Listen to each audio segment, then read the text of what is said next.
je voudrais illustrer mon propos d'une situation particulière, d'une vignette clinique, qui m'est tout de suite venue à l'esprit lorsque Bernard Pechberti m'a proposé de participer à cette table ronde, même si, comme il nous l'a rappelé tout à l'heure, l'intitulé de la table ronde a changé. Cette situation est issue du discours d'une infirmière en formation de cadre de santé, discours tenu au sein d'un séminaire d'analyse clinique de pratique professionnelle. C'est la seconde séance pour le groupe d'une dizaine d'étudiants cadres. On a travaillé toute la journée. Il y a un problème? Sinon on va changer de place. Il y a un problème avec le Là, Il est 15 h. Ça va bon. Donc c'est la seconde séance pour le groupe d'une dizaine d'étudiants cadres. On a travaillé toute la journée. Il est 15 h. Et 2 situations ont été travaillées le matin et une déjà après le repas. Et tandis que j'invite les participants qui le souhaiteraient à proposer une situation professionnelle au groupe, une jeune femme, que j'appellerai Guénola, prend la parole très rapidement en affirmant que depuis la première séance, un mois auparavant, elle sait quelle situation elle veut évoquer et formule le souhait de ne pas repartir avec, donnant l'impression qu'elle ne peut plus attendre, au point qu'on peut se demander s'il n'y a pas urgence et au moins de quoi veut-elle se libérer. La situation qu'évoque Guénola s'est déroulée plus de 10 ans auparavant, lors de sa prise de fonction dans son premier poste, immédiatement après sa formation d'infirmière. Pourtant, la description précise qu'elle propose dans ce groupe d'analyse de pratique, description des lieux comme des personnes, de leurs paroles et de leurs attitudes, comme de ses propres sentiments et de ses impressions, accompagnant son discours de gestes et de mimiques, semble montrer que les ressentis de cette expérience sont encore bien présents chez cette jeune femme. Plusieurs pistes d'analyse sont proposées par le groupe. La première concerne le malmenage institutionnel dont Guénola a été l'objet. Il me faut dire ici quelques mots du contexte dans lequel Guénola arrive, jeune infirmière nouvellement diplômée. Son poste est situé dans une clinique qui vient d'être nouvellement intégrée à l'hôpital de la ville, situé à quelques kilomètres de là.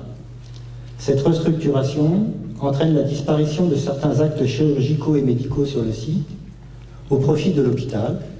Et lors de son arrivée, raconte Guénola, on lui a fait visiter les locaux et fait ressentir la perte de ses services abandonnés. Ce changement, cette perte dans l'institution, s'accompagne d'une seconde modification importante. Les aides-soignantes vont devoir abandonner certaines fonctions qu'elles exercent auprès des patients au profit des infirmières. L'institution ne reconnaît plus les compétences acquises par l'expérience de ces professionnels qui voient arriver d'autres personnes qui accompliront les tâches qu'elles exerçaient jusqu'alors. Soumis à des processus de l'ordre du déclassement, les professionnels de la clinique ne peuvent donc accueillir sereinement la nouvelle venue parce qu'ils ont eux-mêmes à subir ce qu'ils ressentent comme une désorganisation de leur identité professionnelle, qu'ils sont en prise à des processus psychiques négatifs d'attaque contre la liaison. Tous les éléments sont ici réunis pour qu'une crise chaotique explose et ce qui devait faire lien, la clinique ou le service de soins en tant qu'institution, devient un espace où prédomine le morcellement, la fragmentation. On se trouve en présence de processus de déliaison dans les liens institutionnels, décrits notamment par Jean-Pierre Pinel dans l'ouvrage collectif « Souffrance et psychopathologie des liens institutionnels ». Sur ce fond de déliaison institutionnelle vient se greffer une lutte des places sur laquelle Guénola devra bâtir son identité professionnelle. En pensant tout d'abord la souffrance dans le rapport à l'institution, le groupe a sans doute inconsciemment cherché à proposer des hypothèses extérieures en quelque sorte à Guénola. Le groupe a d'abord invoqué le système, la hiérarchie, à l'image des groupes qu'évoquait Catherine Yannick. La seconde piste proposée par le groupe concerne le rapport au savoir. C'est une jeune infirmière diplômée, mais qui dit d'elle-même « je n'y connais rien ».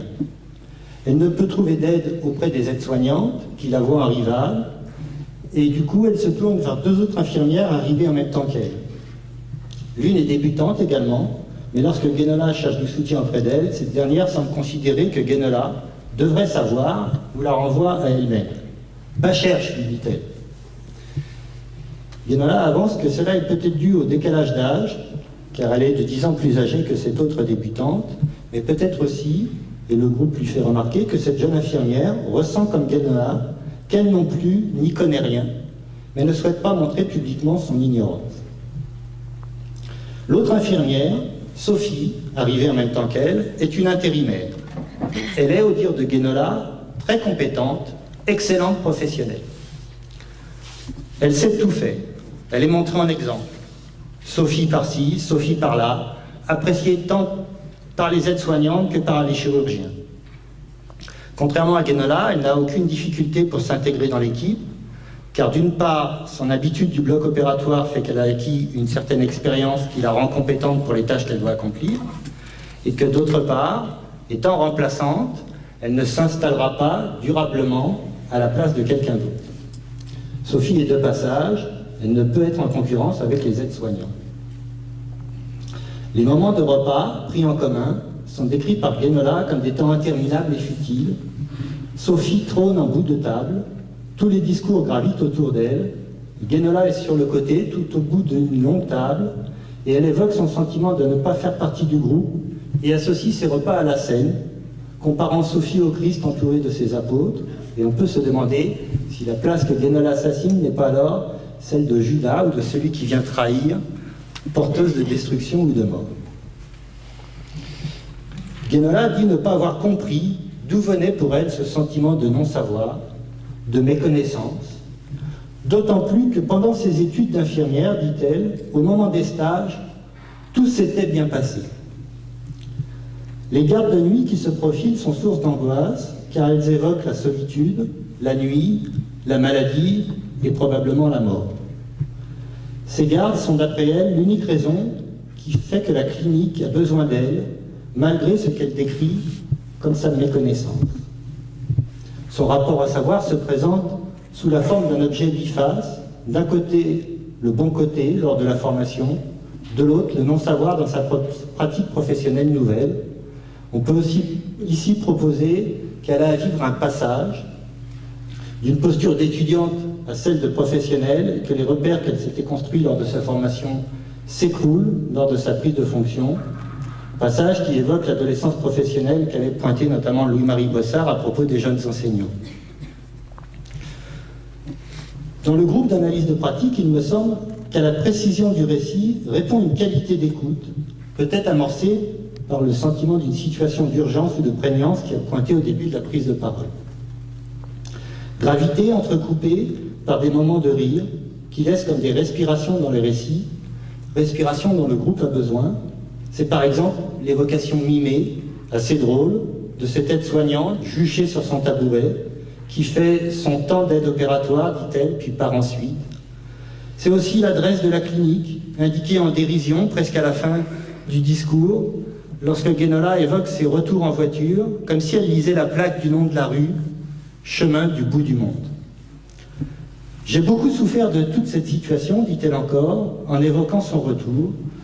Le soir, dans sa petite voiture, en pleurant, dit-elle, jusqu'à son domicile, à 70 km de là, en se disant que cette situation ne pouvait durer, elle choisit une stratégie de fuite, recherchant puis trouvant un autre poste, dans un autre établissement, où tout se passera bien, dit-elle. Parler de cette situation n'est pas facile pour Guénola, ni à cette époque, ni plus tard. Ses demandes d'aide auprès de ses collègues n'ont pas été satisfaisantes, pas plus que la rencontre avec la direction des ressources humaines ou avec un chirurgien auquel elle a fait part de ses difficultés, qui ne semble comprendre ce qu'elle évoque, se montrant plutôt étonnée de son discours. Lorsqu'elle a trouvé un nouveau poste, elle n'a pu l'annoncer dans son service, ne s'y résignant que le jour de son départ. Puis elle a tenté d'oublier, de masquer, de mettre un écran en quelque sorte sur cette période. C'est ce que montre l'évocation d'une rencontre ultérieure avec Sophie, l'infirmière intérimaire, dans un autre centre hospitalier plusieurs années après. On s'est déjà vu, demandera Sophie. Oui, peut-être, répond Guénola, en tournant les talons, refusant, dit-elle, de lui rappeler dans quelles circonstances elles se sont connues, car cela ramènerait probablement sur le devant de la scène psychique des ressentis difficiles, non élaborés sans doute, liés à une période de souffrance. Depuis tout ce temps, Guénola n'a jamais pu évoquer cette situation dans un contexte professionnel. Peut-être aussi peut-on comprendre la présentation de la situation de Guénola comme une tentative de réassurance pour ce qu'elle va avoir à vivre dans quelques mois, un nouveau passage d'infirmière à cadre de santé, même si, encore une fois, les stages se passent bien. Est-ce que cette scène ne va pas se rejouer? Tout se passant bien en formation, puis tout s'écroulant à nouveau. Comme si la crainte d'effondrement se manifestait ici, rappelant un effondrement qui a trait à l'expérience du passé et aux caprices de l'environnement, ramenant sur le devant de la scène psychique un effondrement qui a déjà été éprouvé, comme l'énonce Winnicott. Peut-être s'autorise-t-elle à évoquer la situation, car le groupe, s'il est bien composé de futurs cadres de santé, ce groupe ne comprend pas de collègues avec qui elle travaille au quotidien. Le groupe restreint de pairs a pu entendre la souffrance de Guénola et une prise de distance devient alors possible pour qu'elle puisse élaborer ce ressenti qui transforme cette négativité de l'effondrement en processus de subjectivation vers une construction du sujet ou du moins de son identité professionnelle. Le groupe d'analyse de pratique dans l'institution de formation contenant a pu permettre que se reconstruise du lien là où la clinique du bout du monde n'avait pu que proposer de la déliaison tant elle était malmenée en tant qu'institution. Le groupe a pu être contenant parce, me semble-t-il, il est limité dans le temps, notamment, et soutenu par un cadre, par des attitudes d'écoute bienveillantes, et également parce qu'il est un peu en marge de la formation habituelle, ni prise de notes, ni papier, ni crayon. On pourrait trouver d'autres éléments qui font que le groupe est contenant, on verra autour du débat. Alors bien sûr, on pourrait m'objecter que la situation de Guénola se déroule dans le champ de la santé et non pas dans le domaine de l'éducation. Et donc c'est étonné que je m'appuie sur celle-ci pour cette table ronde. Alors, il me faut rappeler que le séminaire d'analyse de pratique se déroule dans le cadre d'une formation professionnelle, liée à une formation universitaire de master en sciences de l'éducation.